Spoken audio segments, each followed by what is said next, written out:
Good morning, YouTubers. What are we doing today? First of all, apologies for the lack of videos. This is because I've been so busy with bits and pieces that it's been a bit of a nightmare. But anyway, what we're going to do today, as you can see, the old Triumph is having a bit of another restore. I've had to try and sort the doors out, but that's another video at the moment. Anyway, what we're going to do today. Today, we are using a C02 meter.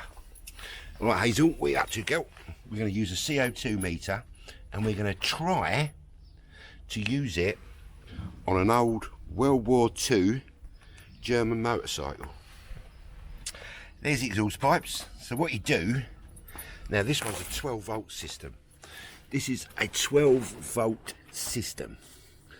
So I've had to use a 12 volt battery because this unfortunately is 6 volt. There's a system just there. As you can see, it's got some settings on it. You've got a CO2, you've got a rev counter, you've got a rev counter +2, and that means if it's like a 2-stroke. And I should probably have to use it on this because this is what they call a total loss system. So it fires every stroke. It doesn't fire on a firing stroke. So each cylinder, because it's a twin boxer system, both cylinders will fire at the same time. So it'll fire on its exhaust, not exhaust, on the exhaust stroke, and it will also fire on the power stroke as well. So it's what they call a total loss system, right? So I probably have to use it as like a CO2 as the 2-stroke setting, which is the rev plus 100 or ×2. Then you've got a normal rev counter underneath that. You've got a dwell angle, and you've got a dwell percentage angle, and then you can select the cylinders, blah blah blah. So I'm going to set this for 2-cylinder or DIS. I haven't got a clue what that means. Now what you do to calibrate it, first of all, you get it so it's about 2% in the open air. All right, so you leave the pipe in the open air and you try and calibrate it to around about 2. It's very hard. There's a little tiny button just there that calibrates it. All right, so that's quite easy. So there's the Gunston CO2 meter. I've had this a few years now. It's a really good bit of kit actually. Now to easy connect up, you just put it to positive and negative, and then this blue wire, if you can find it, where is it? There it is. This blue wire will go to the negative side. If I can see it, can you see that? There. Right, got the old girl running. Just going to let her warm up. She's got to choke off now. That's it. And we're going. This place sounds quite nice, doesn't it? The old girl sounds all right. So we've got her running. Now we've got the exhaust gas meter. So what we're going to do, let her run up first of all. See if I can try and just take that off, and that hopefully should be falling. See, that's falling now.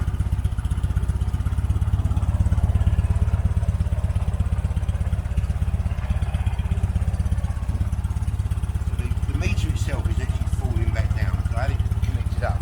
So what you do is get the meter,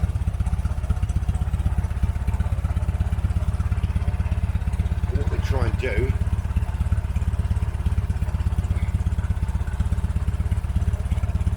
shove that right in there. That's not working, is it? Okay, we'll put it into there like that. Right, so we stuck the meter in there, and you can see the actual meter itself is falling. To me, that smells really rich.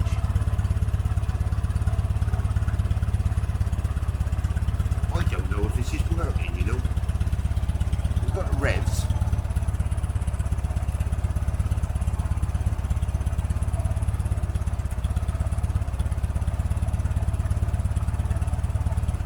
There's about 1900 revs. Pretty slower than that. Pretty strange. So according to this is running at 3.18%. Let's try the other one.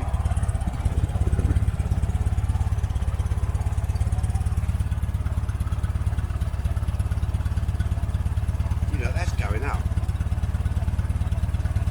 That's more better.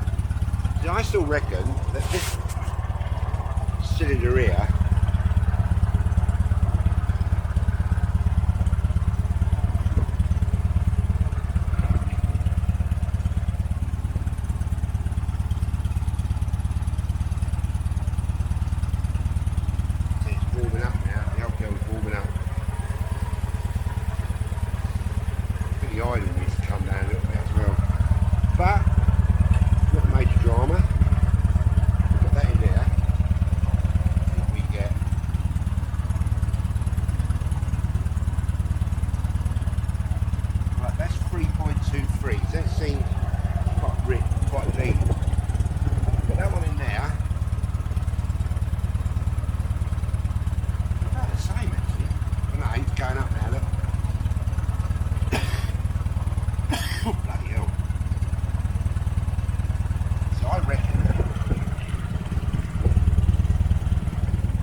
slightly, not much, roughly about the same. Look, so it's now picking up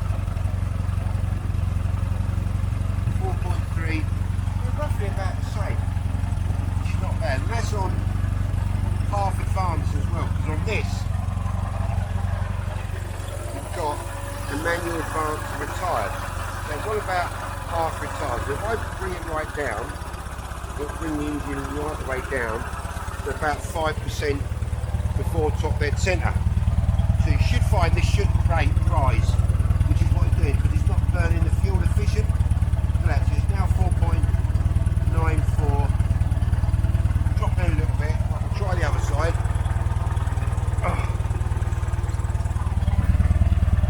Roughly about the same place. And we're now getting, so that's going up slightly. No, it's got to come back down again now. So roughly about the same, so that's quite good. Now when you rev it up,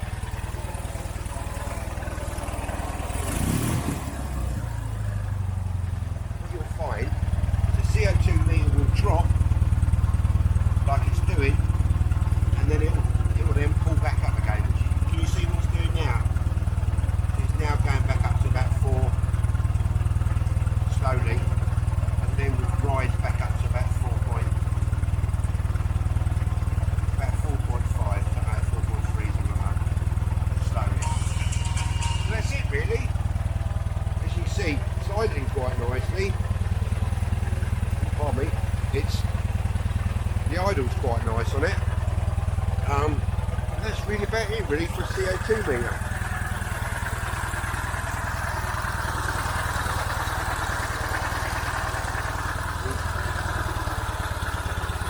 There's the idle.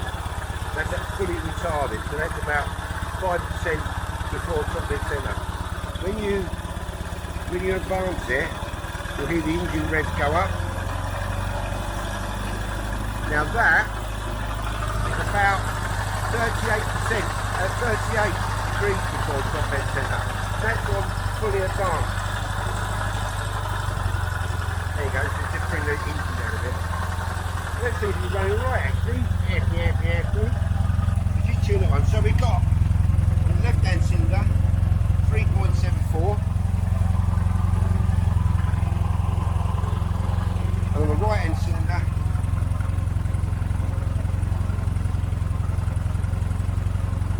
a little bit rich. Let's just take that down a bit. What we do there, we've got run this out by an 1/8 of a turn. There's your idle screw just there. So run that out by 1/8 of a turn. Come back to the meter, and there you go. So it's dropping now. Look, it's going to be roughly about the same. Might be a little too much actually. You can hear the engine rev picks up a little bit as well. Nice. But there you go, really. And all you do is just keep adjusting it until you get virtually about the same. But on these old girls, you're never really going to get the same anyway. It's an old girl. Alright, there you go. CO2 meters, and how do we use them? Woohoo! See you later on, guys.